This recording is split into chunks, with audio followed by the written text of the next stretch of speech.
Pange sebagai seorang influencer. Kita bicara soal social media, begitu banyak sebenarnya yang terdidik berada di menjadi pengguna social media. Pernah nggak merasa bahwa pesan yang kamu sampaikan itu ditangkap berbeda oleh netizen atau warganet yang pesan kamu kayak apa, tapi sebenarnya ditangkapnya berbeda? Ya itu sering sekali terjadi, bahkan bukan hanya itu Kak Rosi ya. Dulu saya pernah iseng sebenarnya, bikin sebuah artikel di blog seolah-olah menjadi sebuah press release. Gitu. Tapi itu main-main doang, iseng aja pengen ngetes gitu. Yang pick up itu dan terkelabui itu bukan cuman netizen sebenarnya. Bahkan media nasional pun ngangkat itu juga. Jadi semua orang bisa, kalau memang nggak cermat kan syarat utama berada di internet itu kan sebenarnya jangan percaya apa yang lo lihat kan. Itu Betul. dulu kan kritik, karena harus benar-benar kritikal. Sangat mungkin kejadian sih. Indra sering nggak? Pesannya apa, ditangkapnya apa? Ya, betul banget. Jadi kalau kita kasih tahu apa gitu ya, ternyata ditangkapnya juga apa gitu. Kadang-kadang jadi gemes ngelihatnya gitu. Ini netizen maunya apa sih sebenarnya gitu. Ini maksudnya kan yang benar tuh seperti ini. Makanya kadang-kadang suka nonton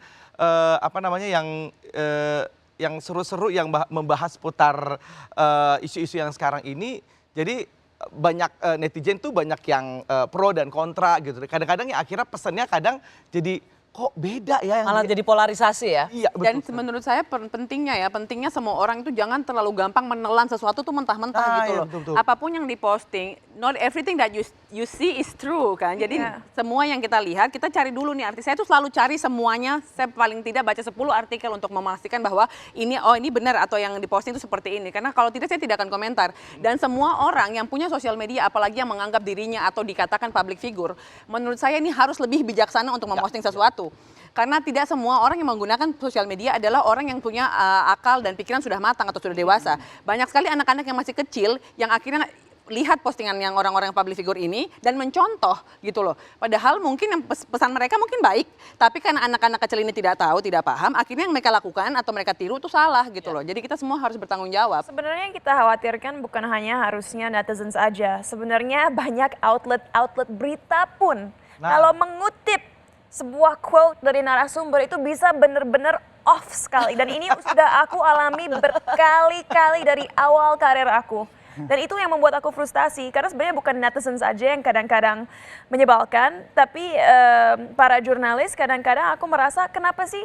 Apakah kalian saling desperate-nya untuk membuat berita sehingga nggak bisa mengkutip kita secara verbatim? You know, dan itu kadang-kadang bisa totally ngerubah apa yang kita sampaikan dan itu nggak fair dengan kita yang berusaha menyampaikan sesuatu yang positif, tapi karena salah pengutipan jadi terdengar jauh beda. Ya. Meskipun sebenarnya kadang-kadang dikutip secara verbatim pun itu tetap ada konteks. Yes. Jadi kalimat langsung sendiri pun dia tidak berdiri sendiri tapi juga dengan konteks. Anyway, karena ini tidak saja kritik untuk netizen sosial media tapi juga untuk media mainstream, izinkan saya jika itu terjadi di Kompas TV, saya minta maaf. Dimaafkan.